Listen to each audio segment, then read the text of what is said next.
podcast. I'm the host, the honey badger with a nice big gut tonight. Here to give it to you straight and transparent about the RV business, as well as other things. Well, it's raining outside. I'm charging the car. And I got a lot I want to just talk about when it comes to prices going up. Because once again, the problem is when I make predictions and they come true, people get even more defensive than they normally do. And I don't know why. You know, I think some people are just scared of the fact that what I say comes true, and they probably think I'm trying to will it to fruition. But the problem is I don't control tariffs. I don't control businesses and their costs. So price increases are just a fact of life.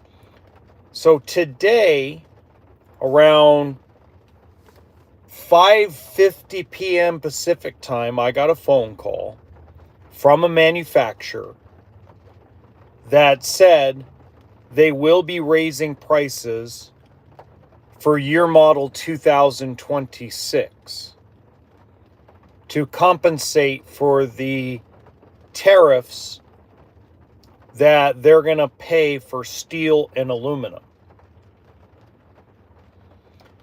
They have enough supply. This particular manufacturer has enough supply. They have enough to get through year model 2025. But starting in June, they're going to raise their prices to compensate for Trump's steel and aluminum tariff. Okay. In their mind, what's going to occur is it's like a lever. And this is this is, again, not going to tell you who this was, but we'll say they're pretty high up on the food chain when it comes to the manufacturing side. And we had a good conversation today. Very, very intense conversation today. And that conversation included the fact that she said to me that, how did they put it?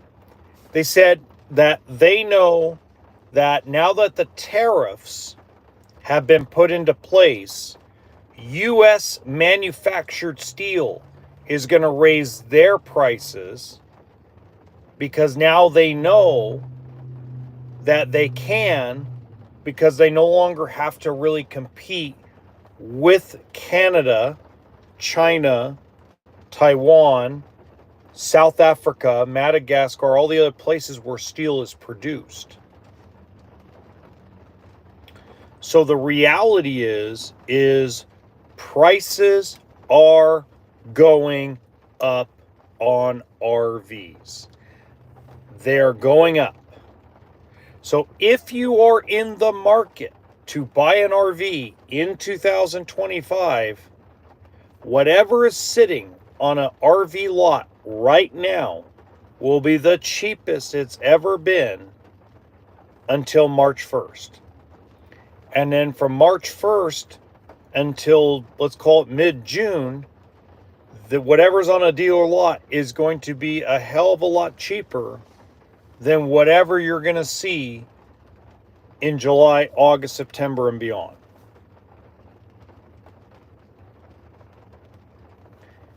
So no matter how you look at it,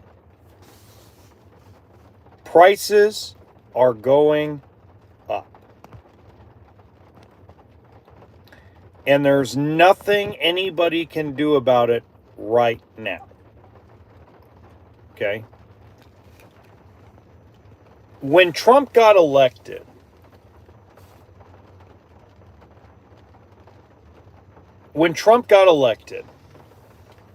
I said that things would get worse before they get better. I never said that prices wouldn't go up. I just said stuff like For example, look at this bird flu thing we're going through, right? No, I'm not drunk. So the reality is, we're going to be in a situation where a unit that's selling for $30,000 today, new, is going to be probably closer to $35,000 or $36,000, probably in July, August, and September. No, I'm not drunk. I know exactly what I'm talking about. I'm a little tired. The other thing that you should be aware of is that used inventory will not increase in value. It might increase in your brain that, oh, well, since new's going up in price, that means used goes up in price. No, used will continue to decline in price. So the separation between new and used is just going to get wider. That difference figure, I always talk about the difference figure. The difference figure between what a used RV is worth and what new RVs are selling for is going to get wider and wider and wider. So when used RV prices went through the roof during COVID, it was a supply and demand problem. Okay? There is no supply and demand problem anymore. The supply is starting to balance out. The demand already balanced out a couple years ago. So that's why the flip-flop. During COVID, used and new RV prices were like way up here because the demand was way up here and supply was down here. Then it flip-flopped for a couple of years, and now it's kind of balanced out. Okay. My neighbor is looking for a travel trailer made pre-2005 because they were better built. No, they weren't. He's full of crap, Eric the Great.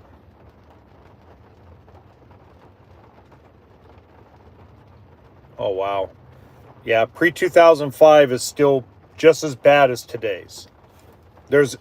You want something that was built like really good, go to like 1940s trailers. But even then, they fall apart. It's an earthquake on wheels. If it's not, I bet you, I will put anybody to the test. I bet you if we put a COVID unit, a 2021 unit, next to a 1980s, 1990s, 2001 travel trailer, I guarantee you that 2021 is going to be better quality, better built than the old one. Guaranteed. I've sold enough units now. I've seen enough units now. I've seen enough trades. I've seen enough stuff. I could guarantee you that. Or they're at least going to be equally built and equal quality. Now, the cabinets might be nicer because they might be solid oak cabinets, but the rest of it's going to be the same crap. It's the same stuff. The electrical hasn't changed. The plumbing hasn't changed. Nothing's changed. They put more stuff in the units now. Like they put washer dryer. They put a residential refrigerator. Things of that nature. So anyways, like I was saying, right now there's no supply and demand problem with used RVs, so they'll continue to decline in value. Just because new is going to go up doesn't mean used goes up. That's the problem that a lot of people are going to, they don't realize. Now, if there was a high demand for used travel trailers and the supply was extremely low, then yes, the used trailer market would go up in value. So,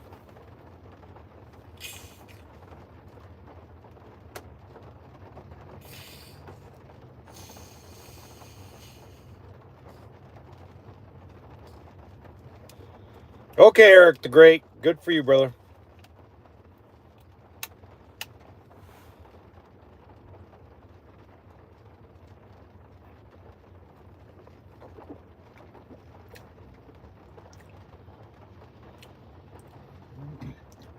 All right, Eric, I understand, man. You should make your own podcast and talk about it. All aluminum trailers. I haven't gone and seen one yet. I'm going to talk. Oh, by the way, that's something we're going to talk about later. I got to see the modern buggies. They're pretty badass. They're really good looking trailer. If you guys get a chance, you should check them out. The modern buggy. Great story. Good product. Really, really good product. Okay. So we talked about prices. Let's talk about something else. Let's talk about the fact that I've got haters. And I got a lot of haters. I want to talk about that for a second. I do live in an RV, Larry. Yep, I do. I'm going to start doing my podcast out of it again.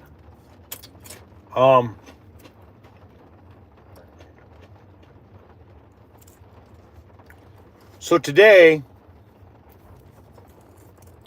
I got a text message that turned into a phone call. This is early this morning. And it's from someone that I respect in the industry. I respect them. I love them. Kind of like a mentor towards me in a lot of respects when it comes to the service side of the industry. And this person says that apparently there are 5 corporate RV YouTubers that want me canceled. No, it's not the big 3. It's not one of the big 3. Not at all. It's not Matt. It's not Josh. It's not Miles. It's not JD from Big Truck, Big RV. None of those guys. Smaller creators. Apparently, my podcast here offends people. If you have children in the room, you might want to watch this segment of the podcast later because I'm going to launch a little bit. And when I launch, I get a little foul-mouthed. So let me give you a second. So you can either hit pause or remove yourself from the children. Okay, 10 seconds.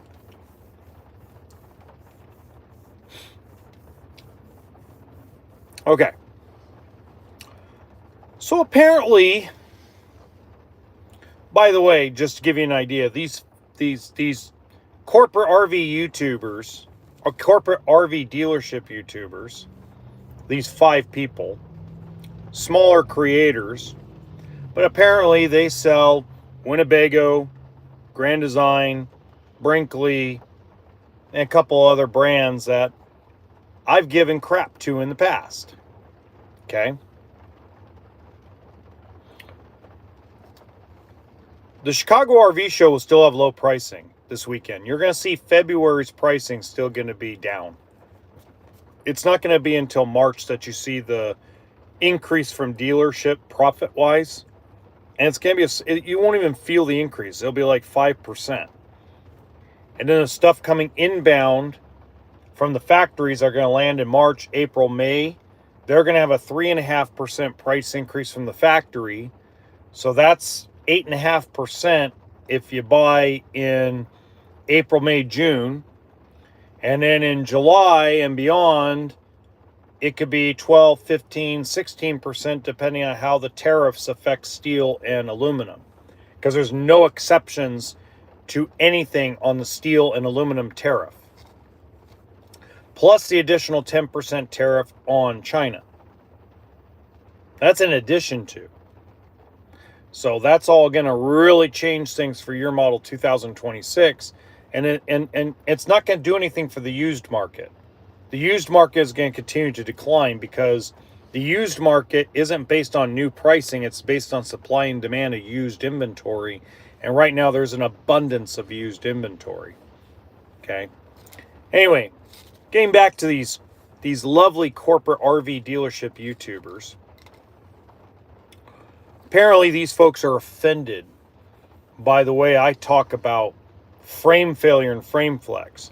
Apparently, they're spreading all over Snapchat and Instagram. Apparently, they're sharing that I'm making shit up.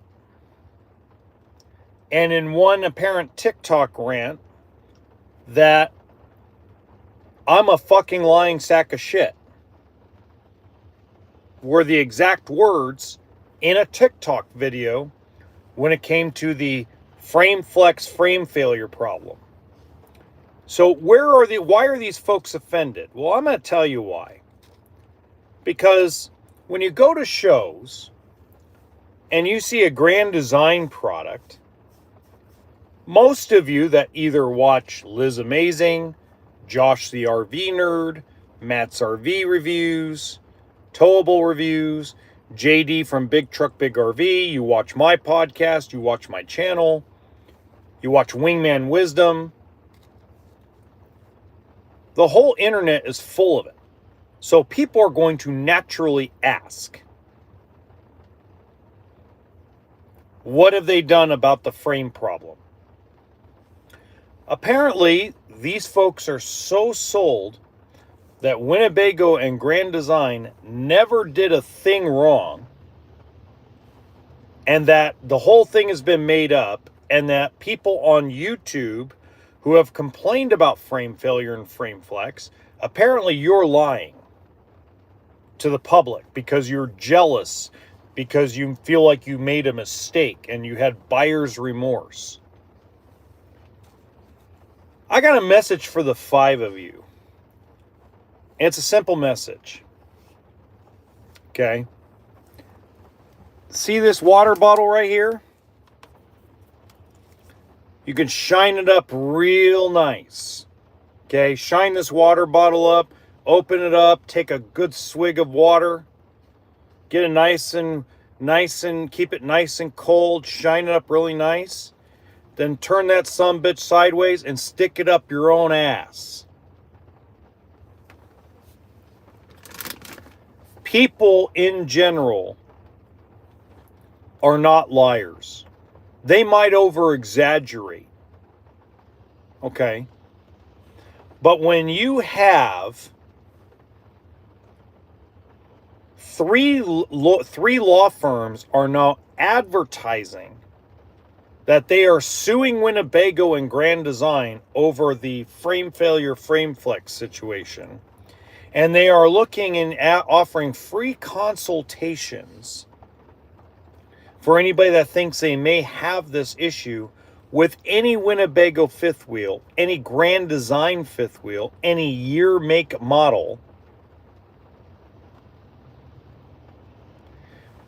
When they're spending a shit ton of money to advertise this,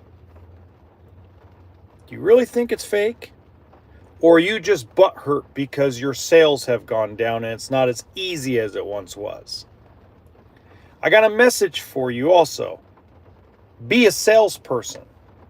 Actually go and talk to the factory people about the problem.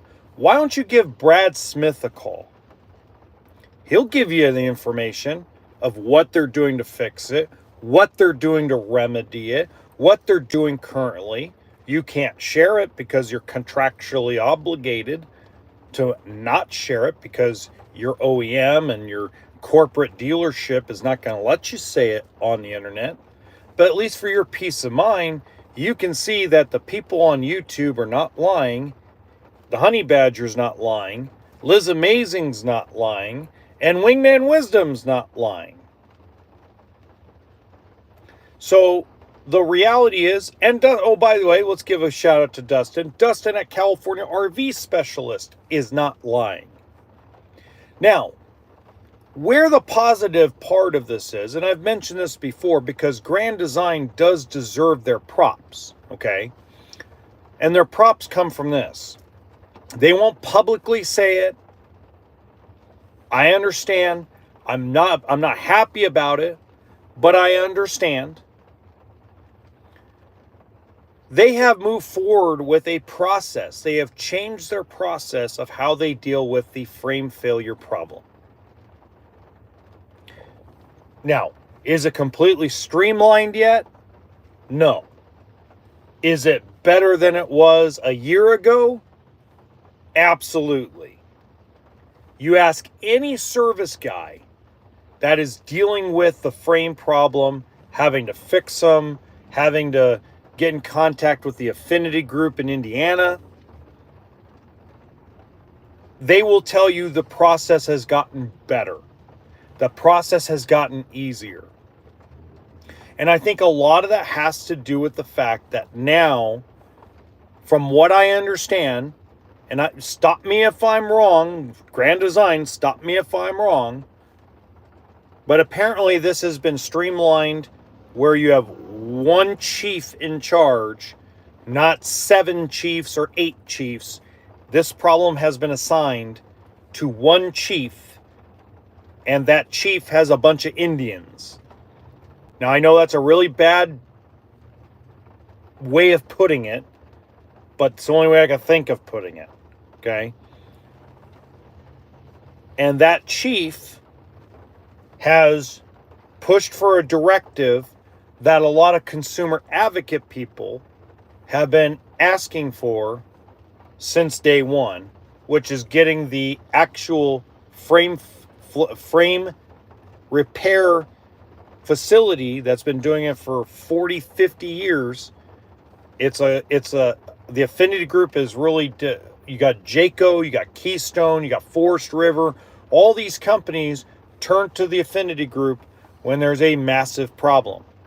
Now, obviously, all those other companies barely even register a radar of a problem on that stuff when you compare it to what folks are going through with Grand Design. Now, that's a segue into something, if you made it this far. There's a certain YouTuber that is full of shit. I'm not going to mention his or her name. And to prove that this person is full of crap, what I want to do is I want to do the same thing I did with Grand Design. If you guys remember, about over 15 months ago, I asked for everybody to email me if you had any frame problems with a Grand Design product, and that I would keep your name private. And I had thousands of people respond, okay? Thousands.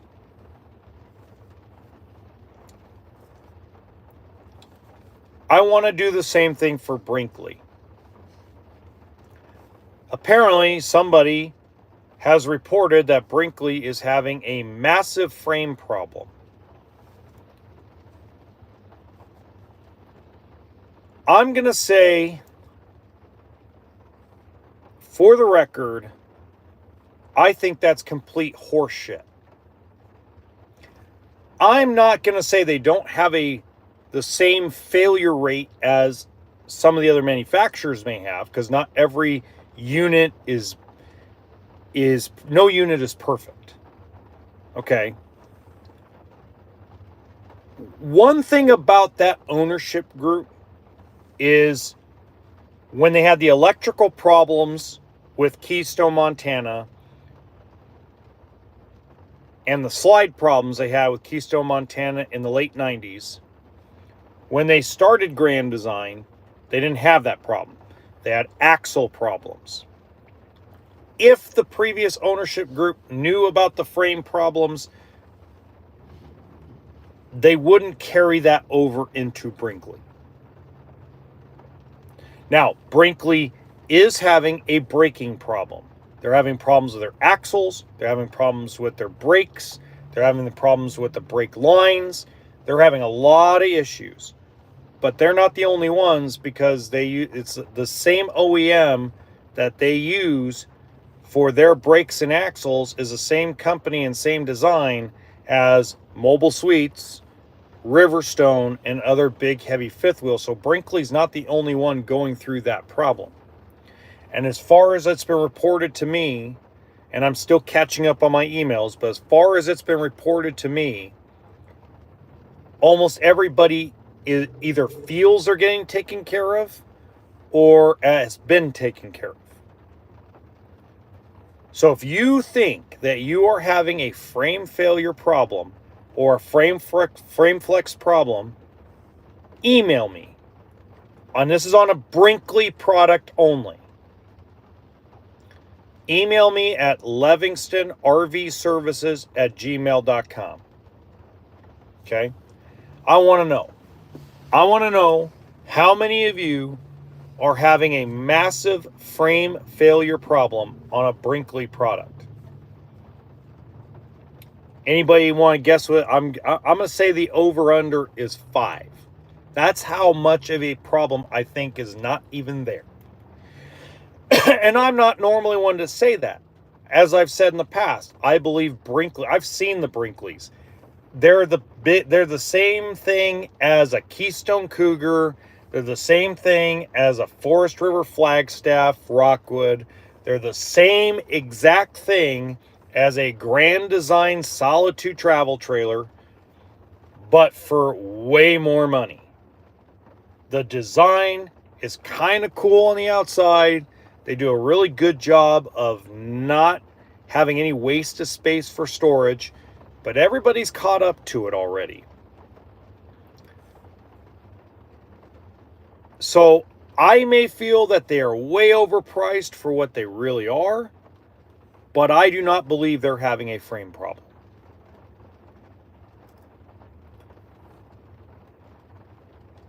I could be wrong. I could be really surprised. In fact, I'm going to release a video late tomorrow afternoon on both the podcast and the main channel asking for the same thing. I want to know. It didn't take long. It took like 4 days the last time I asked for this before like the emails started piling in. I doubt I'm even going to get a single email.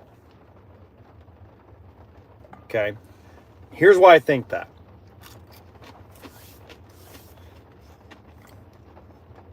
Because Grand Design switched to either the same or similar chassis as Brinkley for their fifth wheels for their 2025 and soon to be 2026 year model. And so far, I have not received any reports from anyone saying their 2025 Momentum or their 2025 Solitude is having any frame problems. So far. Now, Pete West is a little more in tune with all that these days. Maybe he's got more data on that. Him and his wife Lisa, they run the Facebook group Grand Design Major Issues on Facebook. Check that out if you want more information on maybe 2025s or maybe a little maybe they are having problems. As far as I've been told by service people, as far as I've been told that there isn't any more, that frame problem's been solved. Okay.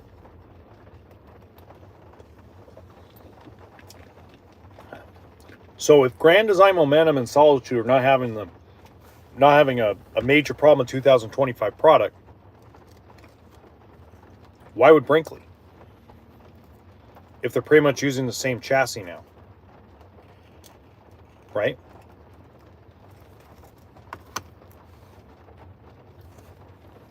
Not saying anything about the customer.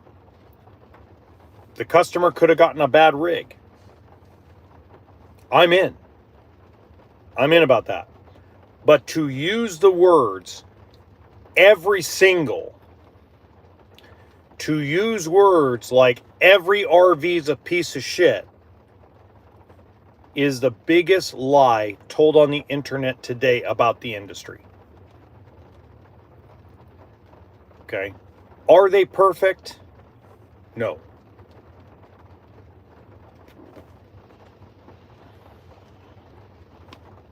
Okay.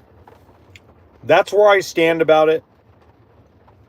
one last little thing about the 5 corporate RV YouTubers. First off,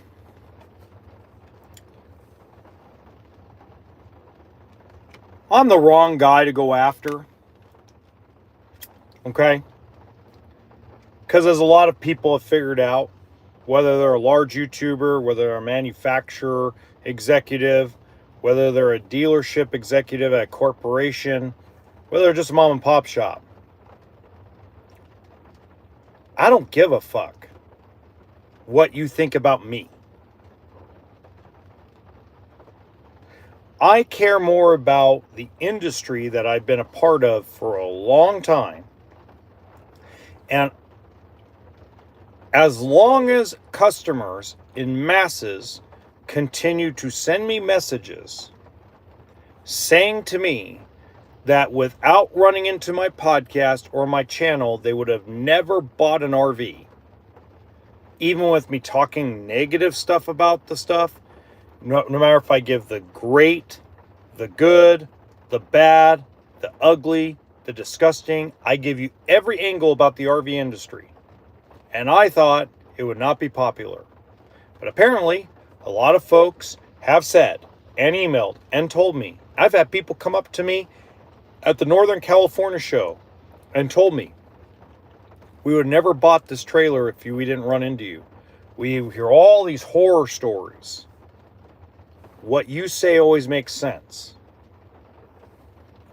As long as those people continue to come up to me and tell me that, I'll never stop. You could call me every name in the book. You can call me every liar you can.